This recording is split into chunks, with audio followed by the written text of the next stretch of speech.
Welcome to the podcast where we track down Australian war veterans, have a chat with them, and hear their stories. I'm Alex Lloyd, and this is Life on the Line.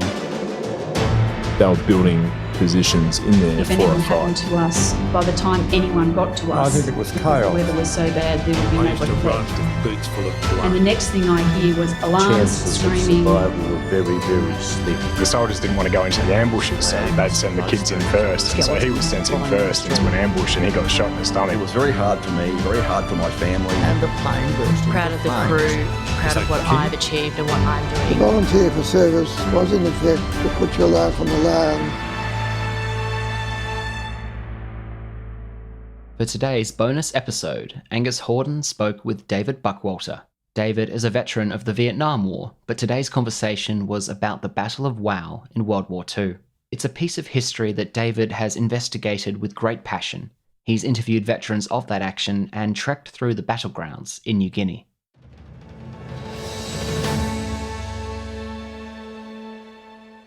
I'm Angus Hordern, and I'm speaking today with David Buckwalter. David, how did you become interested in the World War II campaign around Wau, a town in northeast New Guinea? About 12 years ago, after having had service with an infantry unit in Vietnam, I went and walked the Kokoda with one son and four mates.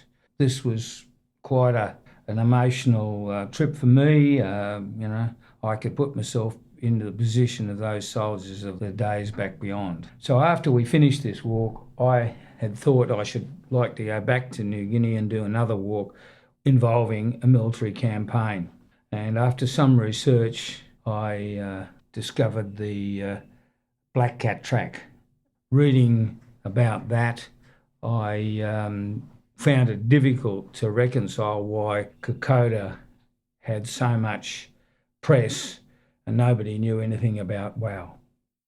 The Black Cat Track has received a certain amount of publicity in recent times where it's been discussed relating to tourists that have gone along that trail, and one group of tourists was attacked by local natives and several other native porters were killed. Unfortunately, the trail that they were actually operating isn't the Black Cat Track. It is the track that goes out of the southern point, Kai Senik, which got known by numerous names. It got known as the Mubo Track, it got known as the Crystal Creek Track or the Guinea Track. Guinea was a village along the way. Well, people shouldn't get confused with the name of the tracks, considering that the more recent publicity. As I said earlier, I had read briefly about the existence of the Black Cat Track, which encouraged me to chase more information. I bought copies of the official history revolving it. I interviewed veterans of the day. I went to the War Memorial and looked at maps and documents that were down there. On one trip, I came back with 700 photographs of documents. So the research has been long and involved. I've got most probably every book that's been written about the subject. They're all individual books, such as the unit diaries, so they just focus on one particular thing, not an overall picture of the thing. And so it became a series of jigsaw puzzle which needed to be put together. So before we go to Wau itself, let's create a bit of a context for our listeners as to what was the Japanese objective in the South Pacific. Well, prior to the Second World War, Japan, I believe, was being somewhat cut off from a lot of supplies of raw material, in particular oil and stuff. And consequently, I think that was a catalyst for their worldwide attack on the Pacific area. So on the 7th of December 1941, Japanese Navy, as we all know, invaded Hawaii. But on the same day, they invaded northeastern Malaya and, as a consequence, worked their way down the Malay Peninsula and took Singapore. Shortly after that, early in January, they made a decision to set up a base camp in Rabaul, New Britain. Australia had a small contingent there, mostly untrained, a few Wirraway aircraft, and as a result, they lasted about 5 minutes when the Japanese finally decided to invade New Britain. Subsequent to that, the next objective was Port Moresby, and they sent a major flotilla of ships. They ran into the US carrier force, and subsequently we all know about the Battle of the Coral Sea. This put paid to their potential landing in Moresby. A decision was then decided to look to do overland trips to try and capture Moresby. If they had got to Moresby initially, there was only two, at that time, reserve forces or CMF forces of the Australians there, and a company of commandos that were so small in quantity compared with the thousands of Japs that were with the Japanese fleet, they would have lasted 5 minutes. And David, surely also, if the Japanese had taken Moresby, they could have used it as a base. So any force sent from Australia to take Moresby would have had to endure air attack from a land-based airstrip and made the whole pushback of Japan so much harder. Well, the main objective, once they had Singapore, Moresby, Rabaul, and further around in the Pacific, they were able to control the whole of the South Pacific and therefore maintain their supply of raw materials, particularly oil. So, David, what was Imperial Japan's interest in Wau and indeed that general area?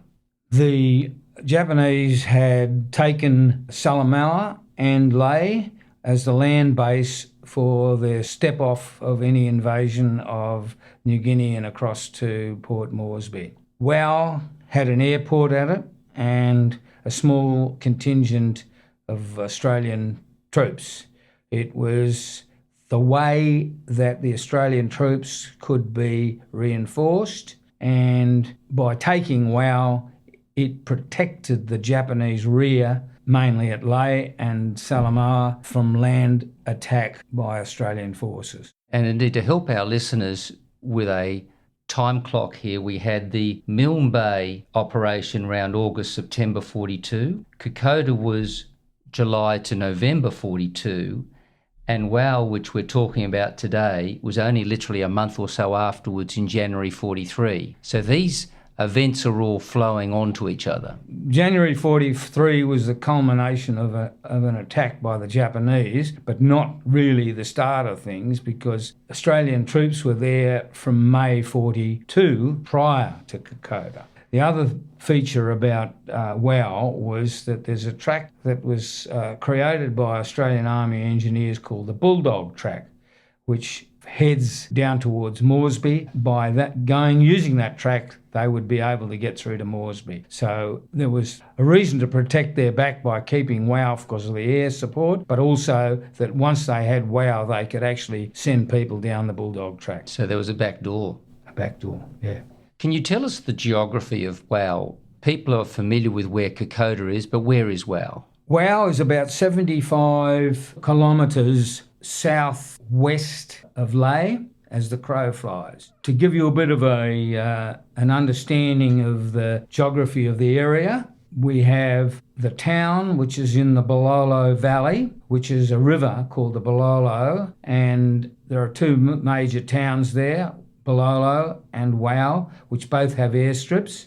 Historically, they were mining for gold, going back right as far as 1920. As a point of interest, they shipped more air freight into Wau at that time in the 1920s than the rest of the world combined. Machinery and supplies to the gold rush.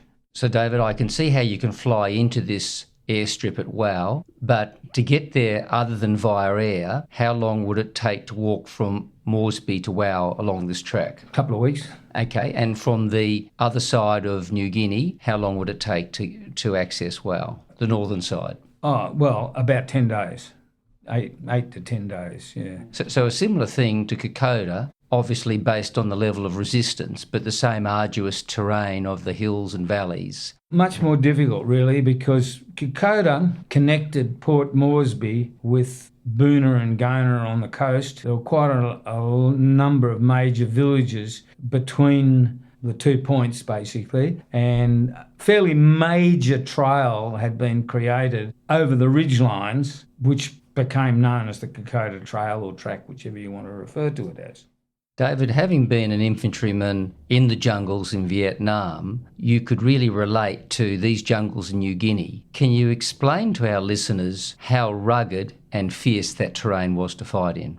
The terrain in Vietnam in general was quite different to New Guinea. A lot of rice paddy in Vietnam, flat jungle areas, some hills that we did operate in Vietnam, but the hills in New Guinea make Vietnam look like a pimple, basically, right? So they're considerably different. So if we get into the Wau, Wandumi, Kaisanic area, where most of the military activity started to take place, we find that there are 3 trails that flow east from the top of the escarpment that flows through the valley. All the land around these trails is very steep, thick jungle, and no real trails as such. And 2 of them follow 2 rivers. So the northern one out of Wau follows the Bitoy River. In the middle, you have a high ridge and you have a village at the top called Wandumi, and there's a trail across the top of the ridge. And in the south at Kaisanic, you have another river called the Bui Saval, and there's a track that follows along the spurs on that side of that river. So the trails are actually following or going up and over the various spurs that come off the main ridge. Unlike Kokoda, where you're just going up and down the ridges, this is much steeper terrain, and we're talking about getting close to vertical in some places. All of these 3 trails link at the village of Mubo, and Mubo is the linchpin to the battle some months later. David, can you share the precursor of the Battle of Wau? At the time, early in May of 42, we had 1 commando unit, as they became known. They were originally called independent companies because they operated independent of the division. There were 10 independent companies in the Australian Army which drew their training from the Brits. One of those, the 2nd 5th, was flown into Wau on the 24th of May 1942. They flew in DC-3s, or Dakotas as they were known, with all their supplies. They went in, there were no seats on the plane. They sat on the floor with all their kit. They had no food with them because they were told that there was food available from the local NGVR, the New Guinea Volunteer Rifles, available in the valley. They only had 1 change of clothes with them. The rest of them in their major kits was left in Moresby on the information that they would be trucked overland by the Bulldog track by local natives. They never saw those kit bags for 12 months till they got back to Australia and found them all mouldy. So on arrival, they took up their base in the Bololo area, which was about 35 k's to the north. From there, they split up into 2 major groups, one to cover the Markham River down near Lae, and the other one to cover the Mubo area on the way down to Salamaua. And David, how many men are we talking about in this company? So the independent company was made up of about 300 guys. Different to an infantry soldier, that they used to carry a lot of weapons for independent hand-to-hand fighting, like pistols as well as rifles, knives. They were experts in explosives. That was basically their operation, was not to take ground, but rather to hit and run. And that's what their brief was to annoy the Japanese, to make them think that we had a large force up in Wau. The 2 groups that split up went out on patrols, daily patrols every day. When they went out on patrols every day, they never had adequate food. Typically, if they went out for 5 days, they might have had 3 days worth of rations with them, and that was circumvented with local cow, which was like root vegetables that they could get from the natives. They lived off bully beef and biscuits for 12 months. That's about it.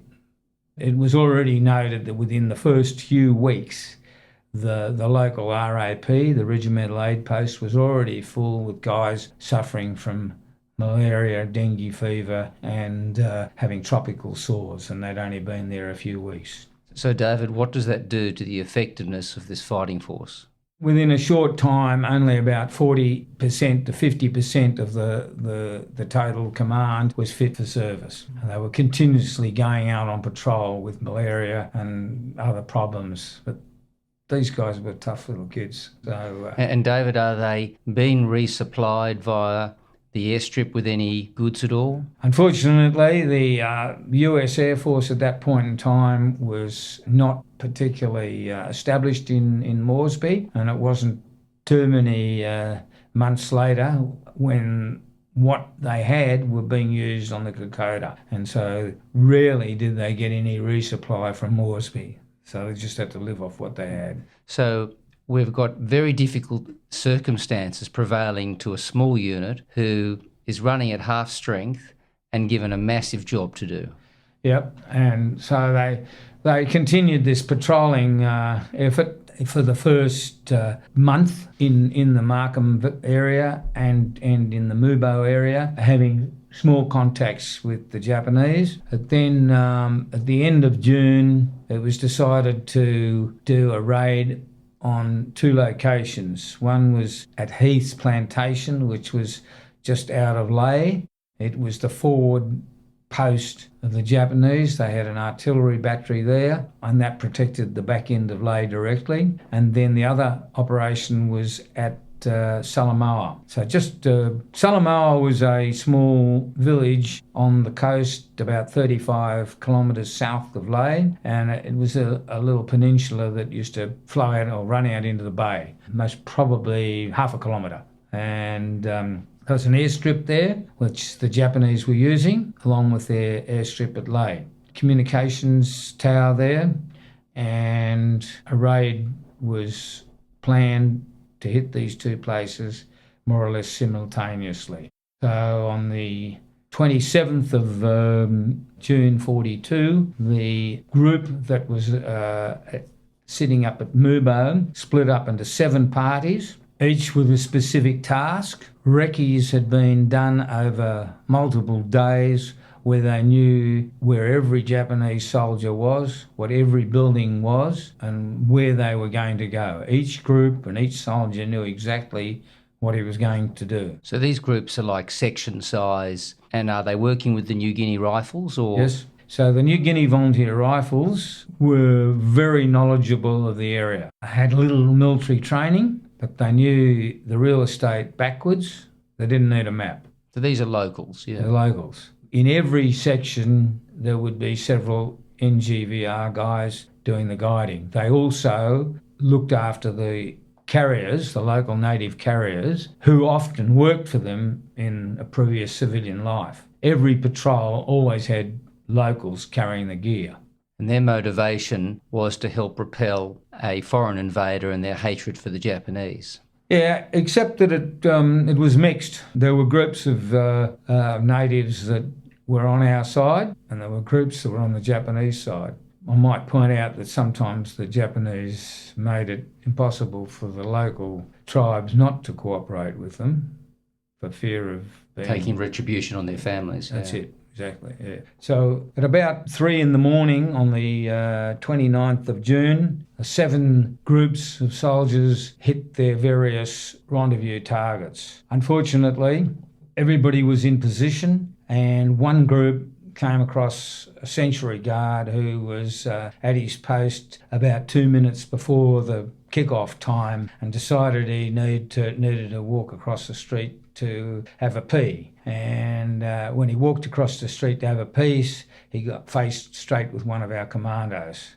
The soldier, not wishing to set off the step-off time of the launch of the campaign, decided to have a brawl with him. This ensuing brawl ended up resulting in one of the other guys getting his machine gun out and taking care of the Japanese, which put the timing on the raid ahead of schedule, and in a slight amount of panic to start with. Soldiers were equipped with anti-tank mines, which they referred to as sticky mines that they used to throw into buildings or attach to doors and things like that. On one case, they spied a bunch of Japanese who were engaging with the local Marys, the name the natives called the girls. They didn't have their weapons with them, so they raced inside to get their weapons when they saw the Australian soldiers, and the doors used to open outwards. So when they raced in, the Australian soldier from the Kanga Force threw his satchel grenade in and leant on the door to stop them getting out. The explosion was so great that he was blown straight down the stairs and into the bush, followed by a shot which got him in the shoulder. One of the local natives raced forward, grabbed his Thompson machine gun, handed it to the soldier who was now wounded in the shoulder and says, "You kill him, Japan, man."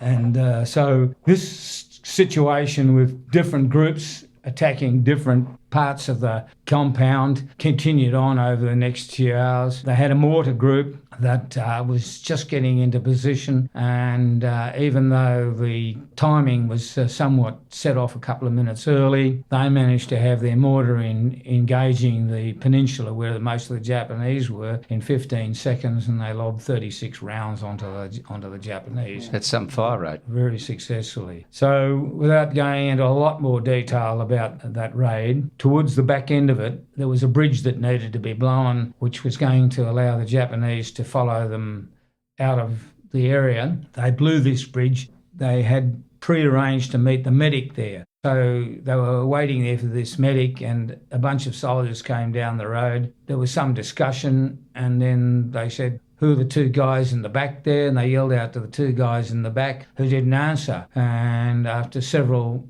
efforts to engage these two guys, one of them had a bag with him, and so that one of the guys in the commandos thought this guy must be the medic because he's got his medic back with him. Finally, he said to the guy, "If you don't identify yourself, I'm going to shoot you." To which the guy bolted off into the bush, and the soldier shot him. He was mortified by the fact that he thought he'd killed one of his own mates, but it turned out it was a Japanese pilot was making for a float plane that was in the harbour. When they got hold of the bag that he had, it had a whole lot of paperwork in it. One of the soldiers was delegated to get that paperwork back to Wau. Took me 8 days to walk it. This guy took 2 days to run it. In it, it had the plans for the Japanese invasion of New Guinea. This is including Kokoda and Milne Bay. And as a result, Milne Bay became the first engagement by the Japanese, which ran into Allied forces, and they were defeated. If it hadn't been for that raid on Salamaua and the bloody tremendous physical ability of that soldier to run all the way back to Wau, things might have been different. It's funny, David, it brings a parallel in the ancient world to Philippides, who was the Athenian runner that ran to Sparta from Marathon to tell the Spartans that the Persians had landed. And here's another man that did an extraordinary run and had huge ramifications. Yeah, and let me tell you that the run that your Greek friend did, there's nothing on this guy because the conditions were considerably different. Yeah, Philippides didn't live after that. He delivered it and died, but the Spartans did nothing.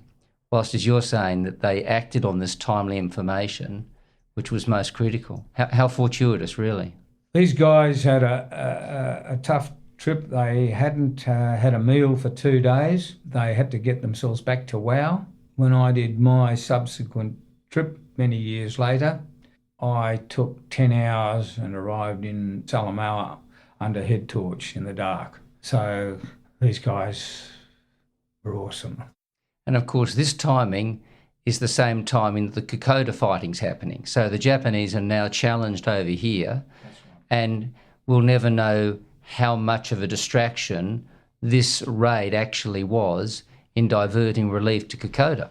So David, the Australians are sending out some raids from Wau to try and slow the Japanese advance on Wau itself. Can we run through a couple of these raids which ultimately aren't hugely successful and result in the pulling back of the perimeter back to Wau itself? It was the first one was in October, where they had linked up with a new reinforcement, the 2nd 7th Independent Company. And this, unfortunately, even though they killed a lot of Japanese, went wrong because right at the beginning of it, one of our blokes trod on a mine that had been left by the Japanese. He was eventually died of his wounds.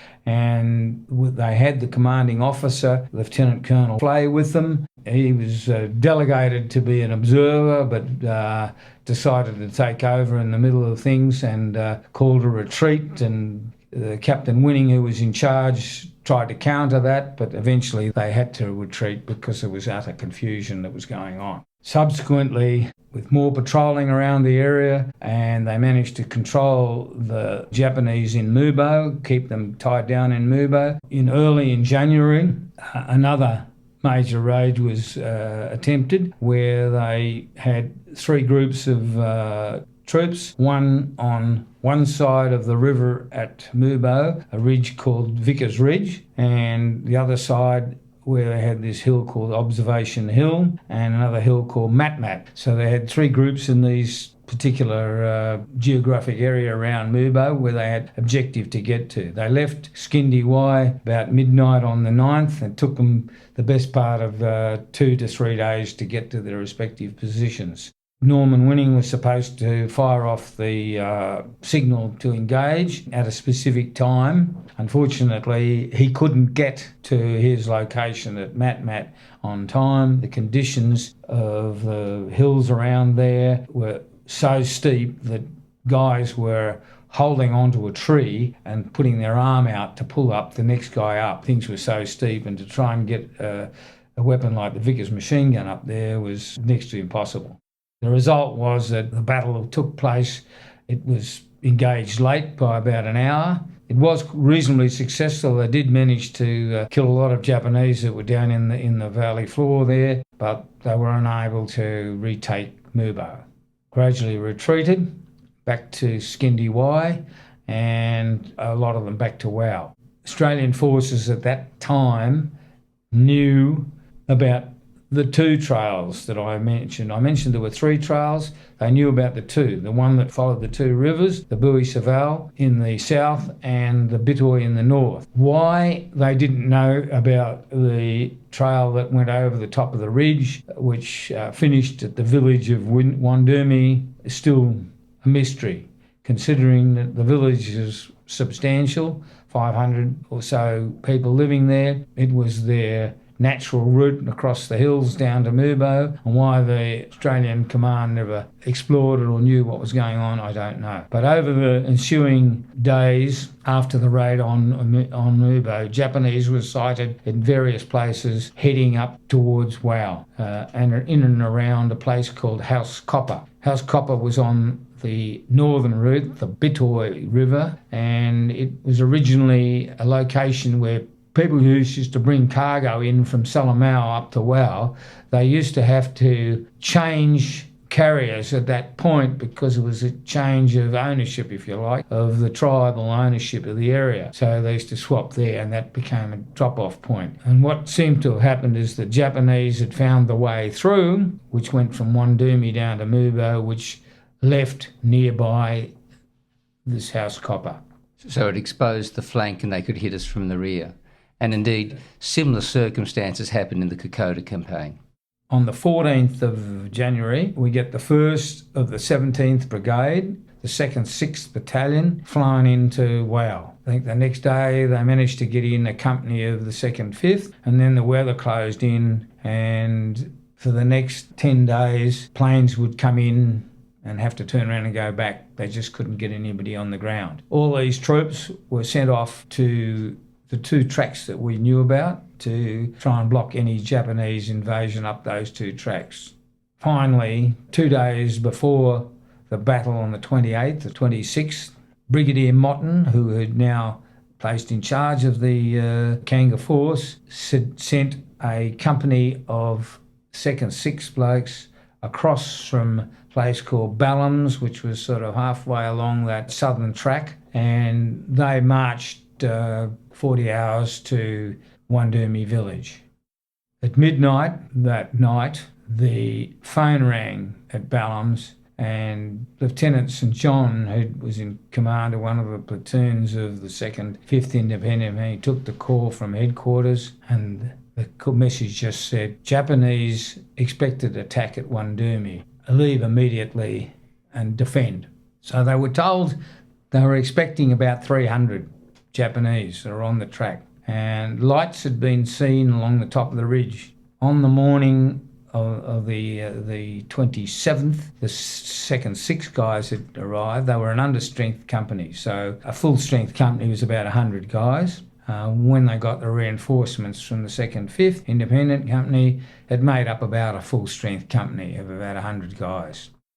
Soon after the arrival of the A Company of the 2nd 6th, the commander, Bill Sherlock, sent a small patrol up the hill to see if they could see any Japs. They found a couple of guys which seemed to be setting booby traps. There was a small engagement. Most of the guys in this company of 2nd 6 guys were reinforcements. They weren't the hardened troops that had come back from the Middle East. Both the Japanese and the Australians did a bunk, ran basically, and the Australians ran back down the hill. Later on that day, the 2nd 5th guys arrived, and Bill Sherlock asked their commanding officer to send another patrol up to see what the Japs were up to. They were marching through open kunai grass, and the Japanese had set up an ambush there, and they set off the ambush early. The forward scout, Des Smith, was shot and killed, but the ambush being set off premature saved the rest of the section. Unfortunately, Des Smith's body wasn't able to be retrieved. They took his dog tags rather than just one dog tag, and as a result he's still missing in action today. That night it was decided to do a patrol down this track, which was to become known as the Jap track, and leave first thing in the morning. They sent out a listening patrol that night. They ran into some Japs. There was a bit of a fist fight due to the fact that the Bren gunner's gun jammed and somebody else shot him. They bolted back down the hill to where the troops were stationed. About 4 o'clock the following morning, the Japanese opened up with mortars. Fortunately, a bit short and did minimal damage, but did hit the forward section of 9 section, the commando group, and 2 blokes were wounded and 1 guy was killed. Bill Sherlock immediately took his scout up forward and observed the situation and withdrew the company back to a ridge line on top of the ridge. So that's a bit hard to describe, but effectively the main ridge dissipated at Wandumi into a series of spurs that run off in different directions. Each one of these spurs had an added rise on it about 30 metres, and he positioned the Australian forces on top of that ridge. So when the Japanese came through, they had to shoot upwards, and they couldn't get onto the top of the ridge because of our blokes had control of it. It's estimated it was about 2,500 Japanese came through that day against 100. They held out for the whole of that day and the following day, taking lots of casualties. For some unknown reason, which is a mystery in terms of military decision, the Japanese decided to tough it out with the Australians instead of leaving 100 guys there or so to engage the Australians and keep on going down into Wau. As a result, it went on for another day and a half. The weather finally cleared and the rest of the 17th Brigade was able to land. By the time they landed, the Japanese had bypassed the Australians and were at the airport. David, during the Battle of Wau, there were many things that happened. However, there was an important series of radio communications that happened. Can you share those with us? Just after the 10 platoon of the 2nd 5th Battalion arrived to reinforce the guys after a 6-hour track, they were down to about 40 men from their original 100, and the COC was pleading with Brigadier Motten down at Wau, and this is basically a description of his radio communication. So this is Sherlock.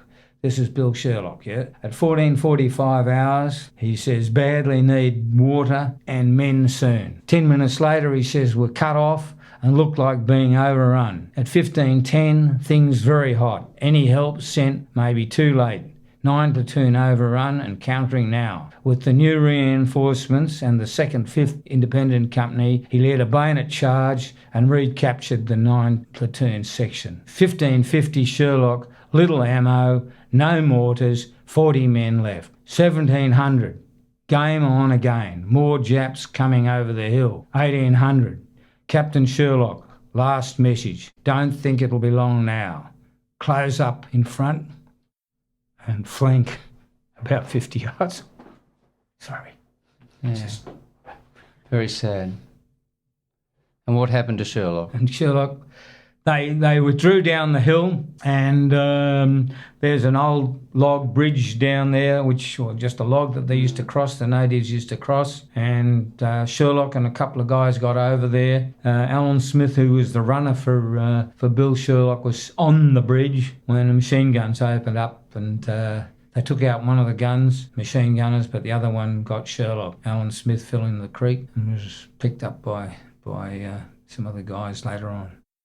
The Japanese, as I say, were at the airport within 100 metres or so, and our guys were taking casualties as they were getting off the planes. And they went straight into action, literally out of the plane and into action. They gradually pushed the Japanese back a fair way, and the following day, the first of our artillery arrived on a DC-3. You can imagine these Dakotas arriving with more troops and equipment and having to land uphill. The procedure apparently was that they would land a couple of these planes at one time, and they'd race to the top of the runway. They would spin the plane around, face down, back down the hill again, everybody out, and within a couple of minutes they would jettison everybody out of the plane and they'd be off again and to head back to Moresby to pick up more people. When they got the artillery on the ground, they had the first artillery piece on the ground the following day, and within an hour they had it assembled and firing. What was this, a 25-pounder? 25-pounder, yes. If Bill Sherlock hadn't held out for that day and a half against overwhelming odds, there would have been no airstrip for the guys to land on. Been no airstrip for the guys to land on, and the Japanese would have had Wau game, set, match, and the resulting battle that was going to take place over the next 9 months and eventual invasion by 9th Division at Lae would never have happened. It would have been diverted, yeah. Yeah. So that stand of that 100, and there's been parallels in history. Australian Army at Long Tan, Rorke's Drift, Thermopylae, etc. But it was a stand by a few men against many at a critical time. The turning point of the Battle of Wau in our favour? No, certainly. And just to make it more clear, when you mentioned the Battle of Long Tan, which my unit was involved in, we had the support of artillery the night of the Battle of Long Tan. Some 3,000 rounds were fired that night in support of Delta Company. Without that artillery and the 3,000 rounds, I think most people would agree that Delta Company would have been wiped out to the man. There was no artillery or mortar support for Alpha Company's 2nd 6th Battalion and the commandos. So it's a unbelievable story. David, to your point earlier about people worthy of recognition of superhuman effort, there's just one of many stories you've shared with us today. The CO of the 2nd 6th said, a serious situation that would have resulted in the loss of the Balolo Valley was averted by Sherlock's gallant action. He was awarded an MID posthumously due to our bloody crazy award system. He should have got a VC. David, what would you say is the importance of the defeat of the Japanese at Wau? It lessened the war by, I would think, at least a year, because we wouldn't have been able to take them out of Lae particularly easily. There was no way to get anybody in there other than by the sea. The distance from any landing strips was a long way from Lae other than Wau. So a real challenge it would have been. David, subsequent to the Battle of Wau, there was also an important engagement in the Bismarck Sea. A lone Liberator bomber doing patrol over the area around New Britain sighted a convoy of 16 ships leaving the area with an unknown destination. They tried to track them for quite some time. They lost them. The convoy kept on changing direction to obviously avert detection. Finally, 2 days later, a RAF Catalina sighted the convoy, immediately gave the coordinates. We had a large contingent of US Air Force with B-17 Fortresses, Bostons, Mitchells, based on the at Moresby and on the near Boona and Gona. We also had RAF Beaufighters and Beauforts, other contingents from the Dutch Air Force and the RAF, and they attacked in waves at different altitudes depending on the type of plane they were. So they would come in with Beaufighters at low altitude, more or less at sea level, and attack the bridges of the ships, and while the bigger, heavier bombers were overhead at higher altitude, bombing them. They got most, I think, if not all, they got all the transports. 4 of the destroyers were sunk. The destroyers picked up some of the survivors, and they did manage to get some of those to Lade. The rest of them were unfortunately had to be slaughtered by our air forces at sea. And David, the significance of this is we're talking an amphibious force of 3,000 crack Japanese troops, which, if they had been deposited anywhere, could have been a real game-changing event in the campaign. Yes, they would have been a great attribute to the defence of Lae and Salamaua. David, your account of the Battle of Wau is very gripping. However, we haven't heard of Wau, whilst we know everything about Kokoda. What is it in Australian folklore that we have forgotten this war that you're talking about today? I guess because of the fact that it was the first major action, it got the publicity. But when you look at the 2 campaigns, when you consider that every day supplies were being able to be brought through from Moresby to reinforce the guys on the Kokoda. At Wau, it never happened. They never got reinforcements. They didn't even get enough food to do the job right from the word go. When you read the medical report on file at the Australian War Memorial, which describes the condition of the 2nd, 5th Independent Company, just before they were due to return to Australia after their 12 months tour, it said that not one soldier was fit for combat, including the MO, the medical officer. Every single last man was suffering from beriberi, which is malnutrition, lack of vitamin B, had malaria or dysentery countless times, dengue fever. One guy that I met was on the list and it said that he'd had it 11 times. And when I met him and interviewed him, he started to laugh. And I said, I had malaria in Vietnam once. Hey, funny. I said, what are you laughing at? He said, 11 times was the number of times they reported it. Well, I'm not aware of any other unit record where 100% of a force has been written off. So I think that says enough in itself. They never got relieved. All the troops on Kokoda got relieved. David, what is it about Wau that has inspired you to come and tell us this story today? Well, I guess as an ex-infantry soldier and my early research which got me to go there, and then I since then have done 4 trips up there, tromping around the battlefield, the areas where soldiers patrolled. I didn't have a Type 37 webbing on me. I had my pack, and I didn't have a 303 or a Thompson submachine gun, but I was in there doing it tough. So David, really it's your empathy as a fellow infantry soldier, having served in jungles in Vietnam, appreciating the incredible terrain that these guys went through, and the fact that here's an amazing story that hasn't really been told, but you've told it today. David, thank you so much for coming and sharing this with us. Thank you for your lifelong passion in continuing to research and document and tell the story of these wonderful men like Sherlock who actually helped turn the tide of war. Thank you for your service and thank you for your time today.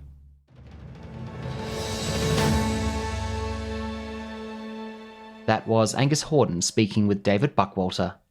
For my conversation with David about his time in Vietnam and life after, look up the Season 1 episode, number 5, David Buckwalter. If you enjoyed the episode, let us know by tweeting about it and tagging at LOTL Pod. To see photos of David trekking through New Guinea and exploring Wau, look up Life on the Line podcast on Facebook and Instagram. For more information, visit our website www.lifeonthelinepodcast.com, where you can also send us a message. Life on the Line is brought to you by Thistle Productions. Artwork by Big Cat Design, music by Dan Van Werkhoven. Thanks for listening, and lest we forget.